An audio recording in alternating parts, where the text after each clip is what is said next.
आज मैं उस महान पुरुष की बात करने वाला हूँ जो 100 साल में एक ही बार जन्म लेता है, जिसके कारण हम कश्मीर से लेकर कन्याकुमारी तक ड्राइंग बना सकते हैं, जिसने 362 राजा रजवाड़ों को एक किया था। उसी की वजह से आज यह एक स्वतंत्र भारत देश बन चुका है, जो त्याग, समर्पण और राष्ट्रभक्ति का एक सबसे बड़ा उदाहरण है। जी हाँ, मैं बात कर रहा हूँ सरदार वल्लभ भाई पटेल की, जिसके वजह से आज हमारा देश एकजुट हो पाया है। और उन सभी राजा रजवाड़ों को भी सलाम है, जिसने अपने देश के कारण उसके राजा रजवाड़े देश को समर्पित किए, और उसी की वजह से आज हमारा देश एक हो पाया है। सरदार वल्लभ भाई पटेल, जिसके बारे में हम जितनी बातें करें उतनी कम है, पर आज मैं आपके साथ सरदार वल्लभ भाई पटेल की 2 स्टोरी शेयर करना चाहूंगा, जिससे आपकी लाइफ में 1% का बदलाव आएगा ही आएगा।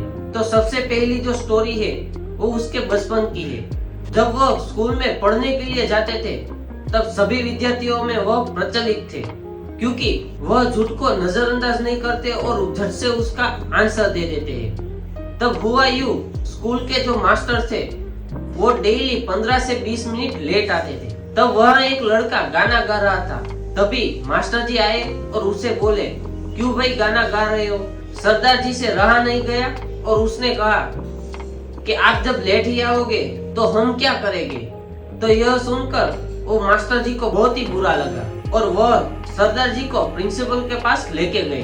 तब प्रिंसिपल ने कहा कि आपने ऐसा क्यों किया? तो सरदार जी ने बड़ा ही अच्छे से जवाब दिया, पढ़ाने वाला मास्टर ही लेट आएगा तो हम सारे बच्चे क्या करें? उसकी वजह से उन्होंने स्कूल में हड़तालें भी करवाई है। वह एक सच्चे लीडर भी है। और लीडर किसे कहा जाता है? 2 लोग झगड़ते हैं उसे एक करें, 2 दोस्त झगड़ते हैं उसे एक करें, 2 राज्य झगड़ते हैं उसे एक करें, और 2 देश झगड़ते हैं उसको एक करें। उसका नाम है सरदार। तो इस कहानी में हमको सीखने को मिलता है कि जब भी कुछ गलत हो रहा है तो सामने कोई भी व्यक्ति क्यों ना हो, हमें उसे सच बताकर सही न्याय दिलाना ही चाहिए। फिर वो मास्टर जी हो और कोई भी हो, जो अन्याय हो रहा है उसके सामने लड़ना चाहिए। दूसरी स्टोरी है, वह उसके संकल्प को दर्शाती है। जब सरदार जी क्रांतिकारी चळवळ करते, तब उसे सजा मिली थी कि उसे जेल में जाना पड़ेगा।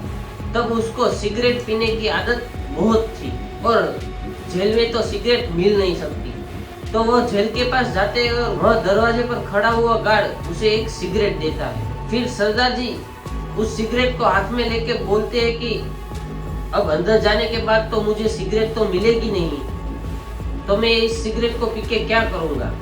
तो उस हवलदार ने भी बोला कि आपकी बात तो ठीक है, आपको अंदर भी सिगरेट तो मिलेगी ही नहीं। तभी सरदार जी ने उसी क्षण सिगरेट पीना बंद कर दिया। तो यह होता है कि जब कोई भी कार्य का संकल्प लेते हैं तो उसे तुरंत ही अप्लाई कर देते हैं। उसका नाम है सरदार। तो यह 2 स्टोरी से हमें सीखने को मिलता है कि सरदार जी के जीवन में से समर्पण और लीडरशिप कैसे ले सकते हैं। ऐसे कई सारे और भी गुण हैं जो हम सरदार वल्लभ भाई पटेल से सीख सकते हैं, क्योंकि वह जो देश को एक करने में अपना जीवन समर्पण कर देते हैं। उसकी एक और स्टोरी है कि जब वह जेल में रह रहे थे तब उसे कहीं भी अच्छी सेवा या खाना पीना अच्छा नहीं मिल रहा था। उससे मिलने कहीं लोग आते थे, वह उसे पूछते थे कि आपको कुछ तकलीफ तो नहीं हो रही है, आपको क्या खाने में दिया जा रहा है? तो वह बेहद ही सरलता से जवाब देते थे कि मुझे तो यहाँ बहुत ही अच्छा लग रहा है, कि मुझे नया एक्सपीरियंस हो रहा है, जेल में ऐसा भी होता है, आपको नींद तो आ जाती है ना? बस 1-2 दिन नहीं आई थी कि जीव जंतु जो परेशान करते हैं उसकी वजह से, पर अब एक बेहद ही अच्छी नींद आ जाती है। तो उससे हमें सीखना चाहिए कि बड़ी से बड़ी प्रॉब्लम वो सरलता से दिखाते हैं कि कोई भी बड़ी से बड़ी प्रॉब्लम क्यों ना हो, उस वक्त में हमें आराम से गुजरना चाहिए।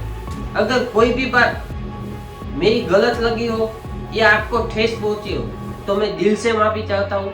और ऐसी वीडियो देखने के लिए इस चैनल को सब्सक्राइब करें। मैं मिलता हूँ आपको अगले वीडियो में, तब तक के लिए जय हिंद, जय भारत।